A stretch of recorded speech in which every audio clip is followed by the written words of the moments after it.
Custom fantasy football cheat sheets is what I've been looking at, and I'm looking at ones that you would pay for because I've been looking at the cheaper ones that you don't pay for, and they've been so bad that I'm like, okay, well maybe if I pay for something, they'll be better. And so here you see the list. Rotowire is spending a lot of money on advertising, and I see, like, so this is an ad. It's not organic. Down here would be the organic ones, but I've seen them in Google's list in the organic section.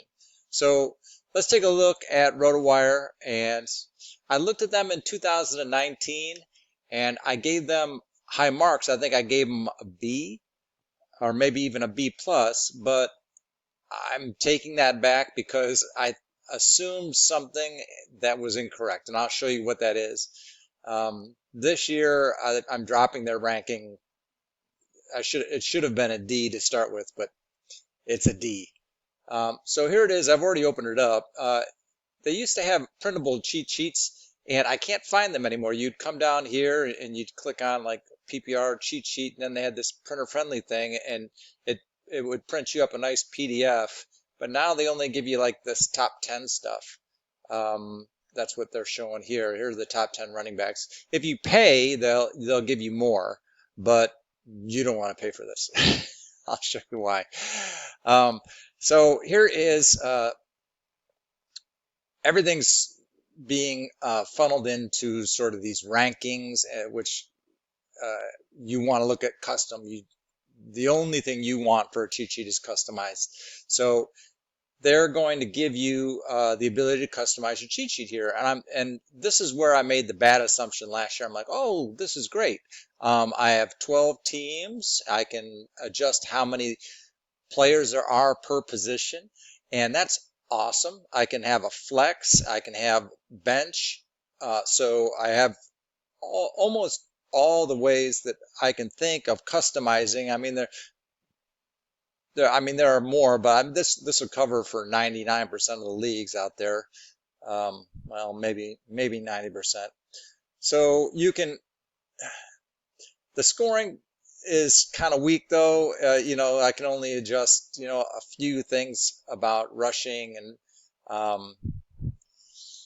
that's not so great. So I mean, you can see there's really not much to go to in depth here. The thing that back to what I was saying, the assumption I made was that these settings, and you would think like, okay, I'm customizing my cheat sheet, and these settings are going to affect the numbers that are down here. But watch, they don't. So here we got Saquon Barkley. He's 280 points. Okay, well, that's presumably for a league where there's, you start 2 running backs and three wide receivers and 1 quarterback and so on. This is a typical setup. Well, maybe 2 wide receivers is more typical, but you get my point. So if I increase the number of running backs that I have to start, then the value of running backs should pop up because there's more demand for running backs. Supply and demand will determine the value-based draft, scarcity-based point predictions. So I was assuming that these were scarcity-based point predictions. They aren't. Watch this. So just remember, Saquon Barkley is at 280. So let's increase the number of running backs I need to 4. And wow, that should really pop. Save the settings, reloads the rankings, bam. See any change? Still 280. That number should have jumped up by at least 100. The value of running backs is now doubled. I've got to start 4 running backs in a team, in a league with 10 teams. That's crazy. How am I going to do that? 4 times 12, that's 48. 48 there, I'm going to be starting halfbacks at that point. And the value did not change. And so down here, you're like, want to see the rankings for every player? No, I don't want to see the rankings for every player. you just the top 10 that you just showed me, it didn't do anything. So I I think what you'll see though, and what I saw was, let's just do this right now. So where's the wide receivers in it? You'll see that by position, this is now, they're all in the top 10 are all running backs. I've got it on all. So what I saw last year, or yeah, when I reviewed this in 2019, was that this list, the rankings do change. And so somehow behind the scenes, they're adjusting the rankings, but they haven't given you the point forecast, haven't adjusted the point forecast at all. So you can't just say that, I've adjusted the rankings based upon your new settings and not adjust the point forecast, because I mean that's the critical thing. So if I put this back down to 2, then you'll see, I think, pretty sure, some wide receivers jump back up into the rankings, and they do, and quarterbacks jump back into the rankings.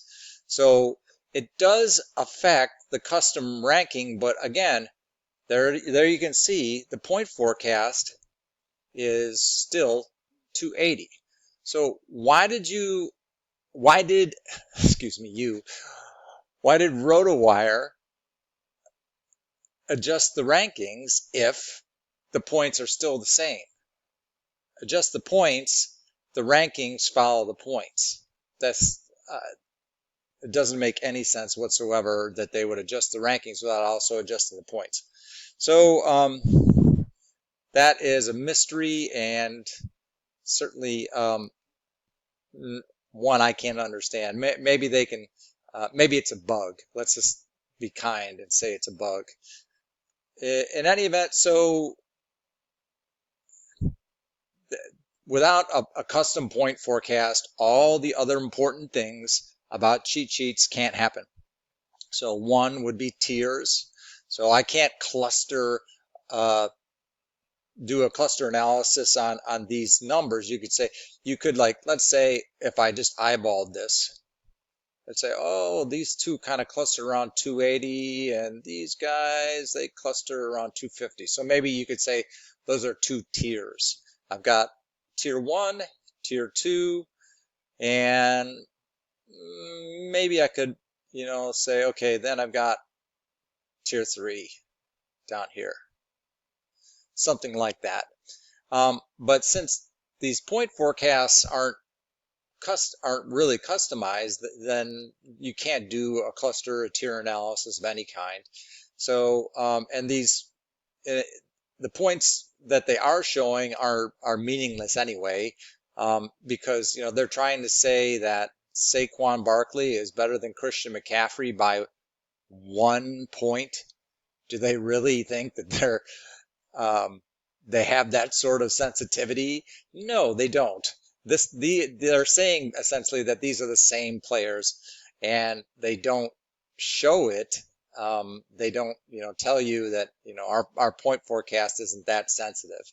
And then, these players are at the same point. So according to them, Derrick Henry, is just as good as Ezekiel Elliott, but they don't say it. They're just like, because they don't do a tier analysis. And so you want that, because that allows you to wait for players that are essentially the same. So you can wait on Derrick Henry because Ezekiel is going to go a lot earlier than Henry.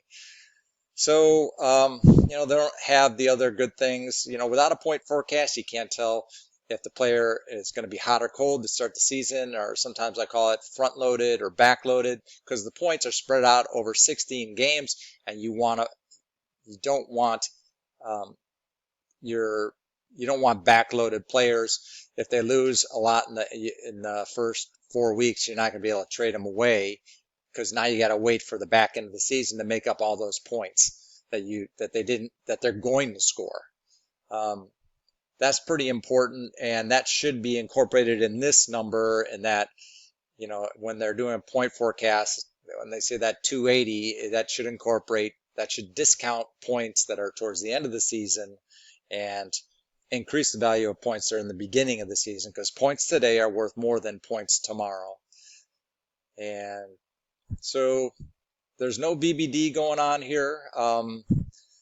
Value-based drafting, there's no scarcity, and you can't calculate um, a WUP, a wait until pick. So, back to what I was saying here, based upon their numbers, Derrick Henry looks like a sleeper because he's going to score as much as Ezekiel, and I think he's going, his ADP is later in the draft, probably somewhere like, I don't know, 8 or 9 or something like that. So essentially you can get the same player as Ezekiel 4 picks later. So if his ADP was 8, then his WUP would probably be like, wait until pick would be like 6. You'd want to get him by the time the 6th pick rolls around, because you've still got a value, because Ezekiel went at like 3 or 4. So anything after 3 or 4 that's a bonus for you, because you're getting the same number of points except 4 slots later. Anyway, a lot of numbers I'm throwing around here. Essentially, they don't tell you at what pick you should wait for this player. There are no depth chart assumptions. So you see, Nick Chubb, here's this point forecast. Well, does that include the fact that he might lose his position to Kareem Hunt? You don't know. It's not included here. Oh, what else? It is disappointing, to say the least. That I didn't notice this last year, and I apologize if anybody used this in your draft, because you probably lost your draft. If you based it on all these things. Number of teams. Let's see if this changes the numbers anything. This should also affect the point forecast. If there's more teams, then there's more demand for the players. Yeah, it's still 280. Didn't change a thing. So overall, I'd give this a D. No customization. It's also cluttered. It's got all this data here about what their rushing and receiving were last year. You don't want that. What you want is everything rolled up into one simple number that you can use at a draft. And you're not getting that here. I don't care what happened last year. It's really not relevant. It's what's going to happen this year. And so all this other stuff is just clutter. I don't want to see it. Makes it harder to print. Yeah, not very good. Overall, don't use this. This has been Dr. RoboCoach. Please subscribe. And if you got this far, send an email to robocoach@FantasyFootballDraft.com saying you watched this, and I will give you a free subscription. Good luck in 2020.